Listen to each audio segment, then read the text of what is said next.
श्री शिवाय नमस्तुभ्यम हर हर महादेव। आप सभी जान पाएंगे कि निर्जला एकादशी व्रत में क्या नियम लेना है, आप यह व्रत कब करें और कैसे करें और आप जल कैसे पी सकें।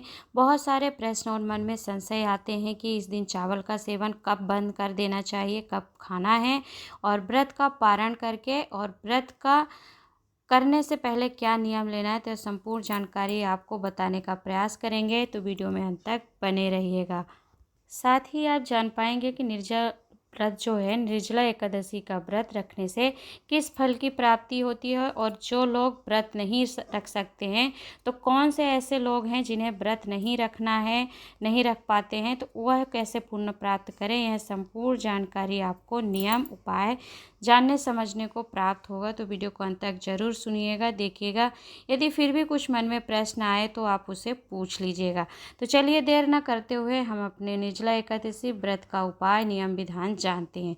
तो देखिए, सर्वप्रथम निर्जला एकादशी का व्रत जो होता है ज्येष्ठ माघ शुक्ल पक्ष की जो 11 एकादशी का दिन, उसे निर्जला एकादशी या भीमसेनी एकादशी के नाम से जाना जाता है, क्योंकि वर्ष में केवल निर्जला एकादशी का व्रत स्वयं भीम ने किया था, भीमसेन ने किया था, इसीलिए इस व्रत का नाम भीमसेनी एकादशी के नाम से भी जाना जाता है। और ऐसा नियम विधान हमारी ब्रह्म वैवर्त पुराण, स्कंद पुराण एवं एकादशी व्रत महत्तम जो होता है गीता प्रेस गोरखपुर में वर्णन मिलता है कि एकादशी निर्जला एकादशी का व्रत वर्ष में केवल एक मात्र कर देने से भी आपको 12 शुक्ल पक्ष में पड़ने वाली एकादशी और 12 कृष्ण पक्ष में पड़ने वाली एकादशी का पुण्य फल प्राप्त हो जाता है। अर्थात 12-12 मिलाकर के 24 एकादशी का पुण्य फल आपके खाते में आ जाता है। और यदि आप उस दिन व्रत के साथ दान पुण्य भजन सत्कर्म कर लेते हैं तो वह भी आपका कभी अक्षय नहीं होता है, समाप्त नहीं होने वाला है। उसमें आपके पुण्यों की बढ़ोतरी होती है और पुण्य के साथ साथ भी आप वैकुंठ का निवास प्राप्त कर लेते हैं और आपके पापों का भी नाश हो जाता है, पाप समाप्त हो जाते हैं। कितना ही पापी जीव क्यों ना हो, उसके पाप समाप्त होते हैं इस व्रत को करने से। तो देखिए, यह व्रत जो है इस बार ज्येष्ठ माह के शुक्ल पक्ष की एकादशी जो निर्जला एकादशी व्रत है वो 6 जून को प्रारंभ होगी। 6 जून को रात्रि 2:15 में शुरू हो रही है और इस तिथि का समापन जो है 7 जून को प्रातः अर्थात ब्रह्म मुहूर्त में 4:47 पर होगा। तो ऐसे में निर्जला एकादशी व्रत जो है, देखिए कुछ लोग 6 को भी रखेंगे, 6 जून को भी और 7 जून को भी यह व्रत रखने का नियम है। परंतु नियम यह कैसा है, देखिए जो गृहस्थी होते हैं अर्थात जो गृहस्थ जीवन में रह रहे होते हैं उन्हें निर्जला एकादशी का व्रत एक दिन पहले रखना होता है और एक दिन बाद का नियम होता है। तो देखिए, स्मार्त निर्जला एकादशी जो वैष्णव करते हैं वह नहीं होती है। स्मार्त निर्जला एकादशी मतलब हम गृहस्थी जो कि संत साधु और तपस्वी योगी या फिर वैष्णव समुदाय का एक नियम होता है, उस गुरु दीक्षा से उस नियम को मानना होता है, वो वैष्णव निर्जला एकादशी व्रत रखते हैं। प्रथम वैष्णव हमारे देव अधिदेव महादेव हैं, तो जो वैष्णव समुदाय को मानते हैं वो वैष्णव निर्जला एकादशी होता है जो कि एक दिन बाद का व्रत रखा जाता है।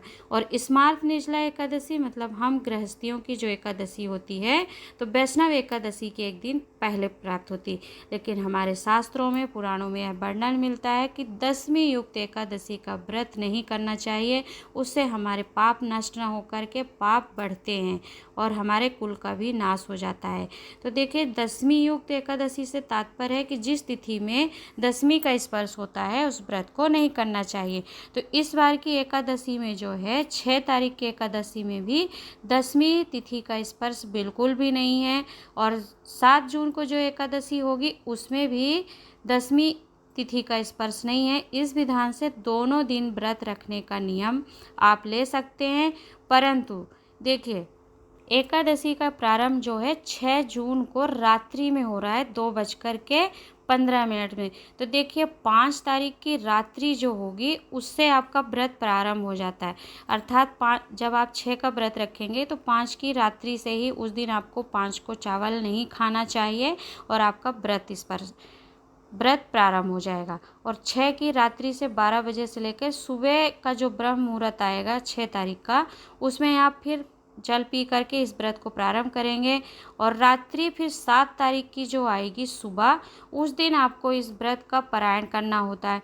परंतु देखिए 7 जून को भी एकादशी का प्रारंभ है। 7 जून को सुबह 11:25 तक एकादशी रहेगी। तो उदया तिथि को देखा जाए तो एकादशी 7 जून को प्राप्त होती। क्यों? क्योंकि रात्रि में 2 बजे प्रारंभ हो रही है 6 की एकादशी और सुबह तक अर्थात कि 11:30 बजे के बीच तक है यह एकादशी। तो इस हिसाब से 7 जून को व्रत रखना श्रेष्ठ माना जाएगा, क्योंकि गृहस्थों के लिए वर्णन किया गया है कि जो एकादशी जो होती है व्रत ऐसे रखना चाहिए कि उसमें द्वादशी का स्पर्श आए। वैष्णव के लिए भी यही नियम लागू होता है। तो वैष्णव जन की एकादशी जो है 7 जून को ही है। तो देखिए जो लोग वर्ष में एक बार व्रत रखते हैं या पहले से ही एकादशी व्रत का नियम लेकर के चल रहे हैं, सभी को 7 जून को एकादशी का व्रत रखना चाहिए। क्यों? क्योंकि देखिए आप 6 तारीख के पहले सुबह से ही नियम ले लेंगे, अर्थात 6 जून को सुबह जब आप उठेंगे तो आपका व्रत नियम ऐसे संकल्प स्टार्ट हो जाता है, अर्थात कि जो एकादशी में चावल का जो है सेवन नहीं किया जाता, तो 6 तारीख को आपको चावल नहीं खाना है। और जो लोग 6 तारीख की एकादशी का व्रत रखेंगे तो उन्हें 5 तारीख से ही चावल को नहीं खाना है। तो आप 5 को चावल नहीं खाएंगे, 6 को आपका व्रत रहेगा। 7 तारीख को अगर दोपहर में ही आप 7 को उसका व्रत का पारण कर रहे हैं, तो इस हिसाब से व्रत का पारण दोपहर में नहीं होता है, सूर्य उदय से लेकर के सूर्य अस्त के बीच का व्रत माना जाता है। तो देखिए जब आप 6 को रात्रि में व्रती हैं, सोए हुए हैं और सुबह उठे और आपने उठ करके 7 तारीख को सुबह व्रत का पारण करना होता है। परंतु व्रत पारण का जो समय है वैष्णव अर्थात कि एकादशी का जो है हरिवासार का समापन 7 जून को सुबह हो रहा है। तो हरिवासार समापन के बाद ही व्रत को पारण किया जाता है, अर्थात व्रत को खोला जाता है। और नियम है कि व्रत खोलने पर आपको प्रथम ग्रासा जो है अर्थात थोड़ा चरणोदक, तुलसी दल और जल लेकर के फिर आपको पहला ग्रासा जो होता, पहला लिवाला होता है, उसे चावल को खाना चाहिए, जिससे आपके जितने ग्रासे में चावल होते हैं उतने जीवों को मुक्ति प्राप्त हो जाती, उन्हें एकादशी का भाग प्राप्त हो जाता है। परंतु देखिए 7 जून को भी वैष्णव जन की एकादशी है। तो 6 को व्रत रख करके जब प्रथम ग्रासा आप पारण करेंगे व्रत का और चावल खाएंगे तो उसका दोष लग जाएगा आपको। तो श्रेष्ठ होगा कि चाहे आप 6 को व्रत रखें या 7 को, मेरे हिसाब से। और जो भी हमारे गुरुजन हैं जो श्रेष्ठ हैं, वरिष्ठ हैं, जो पुराणों और वेदों के ज्ञाता हैं, उनसे यह जानकारी मैं आपको श्रवण करके बता रही हूँ कि 7 जून को व्रत रखना सर्वश्रेष्ठ है और पुण्य भी उसका अधिक है। क्यों? क्योंकि उस दिन देखिए एकादशी तो है ही, साथ में ही द्वादशी का स्पर्श हो जाएगा। और जब 8 जून को आप व्रत का पारण करेंगे तो इस व्रत का पारण करने से आपको कई गुणों फल की प्राप्ति होती। तो व्रत देखिए आप 7 जून को रखिए या फिर आप 6 जून को भी रख रहे हैं तो आपको फिर 7 जून को शाम के समय तक व्रत रखना है, जागरण करना है और 8 की सुबह में ही आपको फिर यह व्रत खोलना है। और निर्जला, जैसा कि इसका नाम ही है निर्जला, अर्थात बिना जल के हम और अन्य व्रत जो रखते हैं, अन्य एकादशी रखते हैं तो केवल चावल का सेवन करना वर्जित होता है, या कुछ लोग स्पर्श नहीं करते वो वर्जित होते हैं। परंतु आप जल पी सकते हैं, दूध पी सकते हैं, कोई जूस पी सकते हैं अन्य एकादशियों में। परंतु निर्जला एकादशी निर्जला ही है, बिना जल का व्रत रखना, बिना अन्न का व्रत रखना। तो इसका आप ध्यान रखेंगे कि निर्जला एकादशी का मतलब ये नहीं है कि आपने निर्जला व्रत भी रखा और जल को छोड़ करके आप जूस पी रहे हैं या अन्य नमक का सेवन कर रहे हैं या चाय पी रहे हैं। निर्जला मतलब आपको पूरा निर्जल व्रत रखना है, किसी प्रकार का जल या किसी भी चीज़ का सेवन नहीं करना है। इस तरीके का यह बहुत कठिन व्रत होता है, वर्ष में एक बार होता है और सारी एकादशी तिथियों का आपको पुण्य फल प्राप्त होता है, इसलिए इसकी विशेष महत्ता होती है। अधिकतर वैष्णवजन या फिर हम जैसे आप जैसे गृहस्थी इस व्रत को रख करके संपूर्ण फल प्राप्त करते हैं। तो इसलिए आपको इन विशेष नियमों का ध्यान रखना है कि इस व्रत को आप जब करेंगे तो देखिए जो लोग 6 का व्रत रख रहे हैं वो 5 से ही चावल छोड़ देंगे, और जो लोग 7 को व्रत रखेंगे उन्हें 6 को भी चावल नहीं खाना है और 7 को व्रत रखना है और 8 को सुबह जल पी करके थोड़ा चरणोदक जो होता है भगवान के स्नान का, तुलसी दल के साथ उसे सेवन करिए। और जब आप पारण करें, पारण कब होता है, जब अन्न का ग्रासा आप कोई लेते हैं तो आपकी एकादशी छूटती है और वह व्रत का पारण होता है। अन्न ग्रहण करेंगे तब आपका व्रत का समापन माना जाता है। तो जब द्वादशी तिथि के दिन अर्थात कि 8 जून को जब आप व्रत का पारण करेंगे तो पहला निवाला जब आप चावल का खाएंगे तो जीवों की मुक्ति तो होगी ही, साथ में आपको निर्जला एकादशी करने का फल प्राप्त होगा। परंतु आप इसमें निर्जला मतलब निर्जल रहिएगा, न जल पीना है, न जूस पीना है, न दूध पीना है और किसी भी तरीके का आपको फल नहीं लेना है। जब जल ही नहीं पी सकते तो फल का सेवन का सवाल ही नहीं उठता। तो इन नियमों को रखते हुए आप निर्जला एकादशी का व्रत रखिए। सात्विक रहिएगा, इस दिन निंदा से बचना चाहिए, किसी को अपशब्द नहीं करना चाहिए। यदि आप ऐसा बोलते हैं तो आपका व्रत दूषित होता है और व्रत खंडित होने से आपको कोई फल प्राप्त नहीं होता। अब देखिए, निर्जला एकादशी के दिन आप पूज्य गुरुदेव द्वारा वर्णित एक उपाय कर सकते हैं। देखिए, निर्जला एकादशी में ठाकुर जी का दूध, दही, घी, शक्कर, शहद से पंचामृत स्नान कराइए। उन्हें स्वच्छ कपड़े से पोंछकर अच्छे से श्रृंगार करिए, श्रृंगार करके विराजमान करिए। और तुलसी दल और मजरी से बड़ा कोई श्रृंगार नहीं है। ये है भगवान शंकर को केवल मजरी समर्पित होती है, परंतु आप भगवान नारायण का श्रृंगार तुलसी दल और मजरी से करिए। और वह तुलसी के दल आप रख करके अपने संभाल करके रख लीजिए। और फिर उसका उपयोग आप कभी भी कोई भी बीमारी या तकलीफ होती है तो उस तुलसी के दल को जो आपने ठाकुर जी को निर्जला एकादशी पर समर्पित किया है उसे आप ग्रहण कर लेते हैं तो ना जाने आपके कितने ही रोग समाप्त होते हैं। उस तुलसी दल का बहुत महत्व होता है। पेट से संबंधित कोई समस्याएं होते हैं बच्चों को खिला सकते हैं, क्योंकि तुलसी दल में औषधि और अमृत तत्व होता है। तो इस दिन समर्पित की गई एक तुलसी को दल को या तुलसी की मजरी को रख करके उसका सेवन करने से आपको कई फलों की प्राप्ति होती है। देखिए, इस दिन गंगा जल का विशेष महत्व होता है। तो आपके घर में किसी भी पवित्र तीर्थ का गंगा जल हो तो उसे ठाकुर जी को अवश्य समर्पित करिएगा। या फिर देव अधिदेव महादेव को, अपने पितरों का स्मरण करके जब आप शिवालय में जाएं एक लोटा जल समर्पित करें तो गंगा जल जरूर समर्पित करिएगा।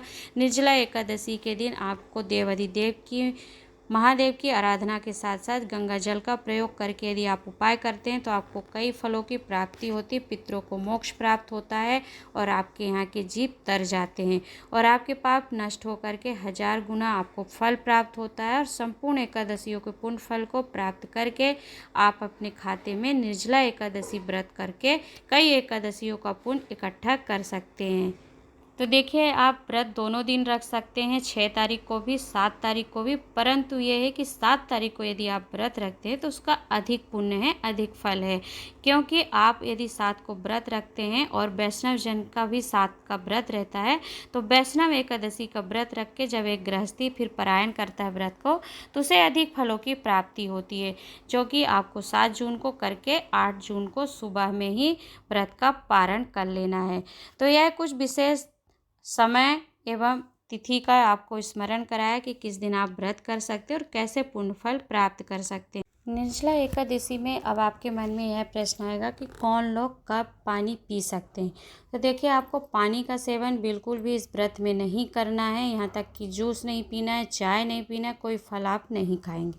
परंतु देखिए, जो वृद्ध जन हैं, जो बुजुर्ग हैं या किसी भी रोग बीमारी कष्ट पीड़ा से वह गुजर रहे हैं और डॉक्टरों की दवाई पर ही रहते हैं, तो ऐसे जीवों के लिए विशेष छूट भगवान ने प्रदान करी है कि ऐसे जीव फिर अपना संकल्प व्रत का ले करके यदि अपनी दवाई खा करके कुछ घंटों का व्रत करते हैं, जागरण करते हैं और नाम मात्र स्मरण कर लेते हैं और अपने मन में हृदय में भाव करते हैं कि हे प्रभु, आपसे, आपके निमित्त, आपको प्राप्ति के लिए, आपकी करुणा कृपा के लिए हमसे जितना बना, जो बन रहा है, जैसे बन रहा है, कर रहे हैं, उसे ही स्वीकार करके आप प्रसन्न होइए और हमारे ऊपर अपनी दृष्टि अवश्य दीजिएगा। आपकी कृपा प्राप्त हो, आपके प्रेम प्राप्ति और आपकी साधना प्राप्ति के लिए हम यह नियम व्रत कर रहे हैं। तो जो रोग कष्ट बीमारी पीड़ा से ग्रसित हैं वह जल का सेवन कर सकते हैं ब्रह्म मुहूर्त में, या फिर आप बीच में व्रत के बीच में जब दोपहर है या शाम है आपको दवाई की आवश्यकता पड़ती है, आप दवाई खा लीजिए, आपका व्रत खंडित नहीं होगा, आपको फल की प्राप्ति होगी। अब जो नारियां गर्भवती हैं और वह व्रत रखना चाहती हैं, तो देखिए आपकी कैसी शारीरिक अवस्था है, आप व्रत रखने में सक्षम हैं, क्योंकि आप व्रत रखेंगी, निर्जला व्रत रखेंगी, हो सकता है आपको कुछ वॉमिटिंग आए, कोई तकलीफ हो। तो इस तरीके की स्त्रियां, जो गर्भित स्त्रियां हैं, कोई रोग बीमारी कष्ट में है, पीड़ा में है, ऐसे जीवों के लिए भगवान क्षमा कर देते हैं। फिर उनसे जैसा बन जाता है व्रत, उस व्रत से ही भगवान प्रसन्न होकर के उन पर कृपा करते हैं। तो देखिए आप टेंशन नहीं लीजिएगा, जिनका व्रत रखना चाहते हैं निर्जला एकादशी का, वह व्रत नहीं रख पा रहे हैं और उनको दवाइयों का सेवन है करना होता है, ऐसे उनके मन में इच्छा आती है कि हम दवाई खाते हैं तो व्रत न रखें, तो देखिए ऐसा नहीं है। निर्जला एकादशी आप व्रत रखिए, आप दवाई खा करके अपना व्रत रख सकते हैं, आपको कोई दोष नहीं होगा, फल की प्राप्ति होगी। गर्भवती नारी आपसे जैसा बनता है, आप बहुत प्रयास में नहीं करिएगा कि हमें निर्जला अर्थात बिना जल पानी के ही रह सकती हैं आप, तो रहिए, श्रेष्ठ है, अति उत्तम, ईश्वर की कृपा आप पर हो। परंतु नहीं बनता है तो आप जल ले लीजिए या फिर संकल्प अपने मन में कर लीजिए कि हे प्रभु, इस बार मेरी ऐसी स्थिति है, आपके निमित्त मैं प्रेम प्राप्ति के लिए, आपकी करुणा प्राप्ति के लिए इस व्रत को ब्रह्म मुहूर्त में जल पीकर और अपनी दवाइयों का सेवन करके संकल्प ले रही हूँ आपके व्रत का, तो मैं जैसा कर रही हूँ उस व्रत को स्वीकार करके आप अपनी कृपा करिए। तो उस व्रत से प्रभु देखिए नाम स्मरण और प्रेम के भूखे होते हैं, करुणा से प्रसन्न होते हैं। तो आप प्रेम भाव रखिए, करुणा रखिए, जागरण करिए, नाम स्मरण करिए, उतने से भी आपको एकादशी व्रत का पुण्य फल प्राप्त हो जाता है। तो इन लोगों को छोड़कर जो बच्चे हैं, कुछ बच्चे के मन में आता 16, 17, 18 साल की हम भी निर्जला एकादशी व्रत रखें, परंतु वो नहीं रख पाते हैं जल के बिना, तो आप संकल्प लीजिए व्रत का कि हे प्रभु, मैं आपके निमित्त यह एकादशी निर्जला एकादशी व्रत रखने जा रही हूँ। तो इस व्रत का संकल्प आप पूर्ण करिए प्रभु, हमें प्यास नहीं लगे, हमें भूख नहीं लगे, हमारा व्रत परिपूर्ण हो। ऐसे नियम से और ऐसी कामना से यदि प्रार्थना करके संकल्प करके आप व्रत करते हैं, तो उस नियम को, उस संकल्प को पूर्ण करने का दायित्व फिर स्वयं हरि नारायण का ही हो जाता है और वह व्रत आपका संकल्प पूर्ण भी होता है। तो ऐसी कामना करके आप व्रत रखेंगे तो निश्चित ही आपको निर्जला एकादशी व्रत का फल प्राप्त होगा। बस ध्यान देना है, बूढ़े बुजुर्ग जो दवाइयाँ खाते हैं, जो सक्षम नहीं है, आप दवाई खाइए, जल से पी लीजिए, कोई दिक्कत की बात नहीं है, आपके लिए छूट है। भगवान ने आप जैसे जीवों के लिए साधना करने का वर्णन कर दिया है कि आप दवाइयाँ खाकर कर सकते हैं। गर्भवती नारियों के लिए बता दिया कि वह परेशान ना हो। अब कुछ लोग ऐसे होंगे जो शरीर से भी स्वस्थ होंगे, गर्भवती भी नहीं होंगे, कुछ नारियों का रजोधर्मी होगा, वो भी संशय में रहती हैं कि व्रत रखें कि नहीं रखें। तो देखिए साल में एक बार एकादशी प्राप्त होती, निर्जला एकादशी होती, तो यदि आप व्रत ऐसे समय पे आपका मन होता है निर्जला एकादशी का, ऐसा नहीं है, रजोधर्म नारी के लिए भी भगवान ने कुछ छूट दे रखी है कि यदि ऐसे नारी पड़ जाती है और व्रत के नियम का पालन भी कर लेती तो उसे भी लाभ प्राप्त होता है। तो यदि आप रजोधर्म से हैं और वर्ष में केवल एक बार निर्जला एकादशी का व्रत रखती हैं, अन्य एकादशी नहीं रखती हैं, तो फिर आपको व्रत रखना चाहिए। अपने मन में मानसिक पूजा और मानसिक संकल्प आपको ले लेना है कि आपका व्रत स्वीकार करें प्रभु, आप ऐसी अवस्था में हैं और आप पर कृपा करें, और उस संकल्प को लेकर आप व्रत करेंगे तो आपका व्रत पूर्ण माना जाता है और आपको कुछ न कुछ फलों की प्राप्ति होती है। परंतु ऐसा नहीं है कि आप पहले निर्जला एकादशी का व्रत रखते थे और इस बार रजोधर्म से हो गए तो छोड़ दीजिए, ऐसा नहीं है। परंतु देखिए रजोधर्म से हैं तो नियम आपके लिए भी वही रहेंगे, जल का पान नहीं करना है जो आपको नियम वर्णन किया। ऐसा नहीं कि आप रजोधर्म से हैं, कष्ट हो रही, पीड़ा हो रही तो आपने जल पी लिया या फल खा लिया, दूध खा लिया, ऐसा नहीं है। तो व्रत का नियम लीजिएगा, आप पूर्ण करिएगा यदि आप करने में सक्षम हैं। अब कुछ लोग ऐसे भी होंगे जो कि निर्जला एकादशी का व्रत रखने का उनका मन आया, क्योंकि उन्हें लगता है कि वर्ष में एक बार व्रत रखने से सारी एकादशी का पुण्य फल प्राप्त हो जाता है। तो प्रयास करते हैं लोग कि हम भी इस बार निर्जला एकादशी का व्रत रख लें। तो बिल्कुल आप प्रयास करिए, संकल्प लीजिए और भगवान से प्रार्थना करिए। आप व्रत रखने में सक्षम भी होंगे और पूर्ण भी होंगे और आपके फल को अनुभूति भी होंगी। तो जो नए लोग हैं और व्रत बन सकता है आपसे, तो व्रत रखिए, क्योंकि यह व्रत एकादशी जो है संपूर्ण फलों को प्रदान करने वाला है। मोक्ष की प्राप्ति, बैकुंठ का निवास प्राप्त प्रदान करने वाला है, आपके पापों को नष्ट करने वाला है। और यह सभी पापों को नष्ट तो करता ही है, साथ में जो भी आपके जीवन में कष्ट होता है, तकलीफ होती है, उन सबसे मुक्ति प्रदान करके आपको मोक्ष की प्राप्ति होती है। और इस दिन किया गया व्रत, दान, पुण्य, सत्कर्म, भजन आदि आपका अक्षय होता है, समाप्त नहीं होता। तो करिएगा। साथ में इस दिन देखिए, निर्जला एकादशी के दिन ना एक कलश दान करने का नियम हमारे शास्त्रों में वर्णन है कि किसी पात्रवान ब्राह्मण को एक कलश में जल भर करके, अर्थात शरबत भर करके, चाहे तो आम का सीजन है, आम का रस भर लीजिए, या फिर उसमें आप जल भरिए और शक्कर घोल करके उस कलश को दान करिए। तो दो नियम है कि जल का दान किया ही जाता है मटके के अंदर भर के। तो एक कलश में आप जल भर लीजिए और उस मटके को आप किसी पात्रवान ब्राह्मण को दान कीजिए, साथ में उसके साथ शक्कर का भी दान अवश्य करिएगा। तो वह आपका जल जो है, मिष्ठान जल जो कहलाता है, उसका दान कहलाएगा। यदि कोई निर्धन है या फिर जो पात्रवान ब्राह्मण नहीं ले रहे हैं, तो आप ऐसी अवस्था में किसी भी वृक्ष के नीचे इस पात्र को रखते हैं तो वह आपका दान माना जाता है। या फिर किसी ज़रूरतमंद व्यक्ति को भी वह घड़ा आप दान करते हैं और उस जल का पान वह करता है, तो यह भी आपका दान श्रेष्ठ माना जाता है। परंतु कोशिश करिएगा कि किसी पात्रवान ब्राह्मण को आप जल से भरा हुआ एक कलश मिट्टी का दान करिएगा, साथ में शक्कर जरूर दीजिएगा। इस दिन तरबूज, खरबूज, अन्न या फिर छाता हो गया, जूते हो गए, ये सभी दान करने का नियम है। वस्त्र दान करना चाहिए, मिठाइयाँ दान करना चाहिए। तो जो आपसे दान कर सकें आप दान करिएगा, जागरण करिएगा, पूजन करिएगा भगवान विष्णु की प्रसन्नता के लिए, क्योंकि 4 माह के लिए इस एकादशी से अगली जो एकादशी आएगी उस पर शयन पर जाते हैं। तो उनकी कृपा प्राप्ति के लिए आप यह निर्जला व्रत करने के साथ दान, भजन, सत्कर्म करिएगा। गजेंद्र मोक्ष का पाठ कर सकते हैं, विष्णु सहस्त्र नाम ले सकते हैं, या फिर भागवत गीता का स्मरण करते हैं। निर्जला एकादशी जो भीमसेन की कथा का वर्णन भगवान कृष्ण करते हैं, उसका पाठ करिए, सुनिए। श्रवण करने से भी फल की प्राप्ति होती है। कुछ पूछना हो आपको, मन में प्रश्न आए हैं तो पूछिएगा, मैं उसे बताने का प्रयास करूंगी। आज के लिए इतना ही। मिलूंगी नए उपाय, नई जानकारी के साथ। तब तक के लिए जय श्री कृष्ण।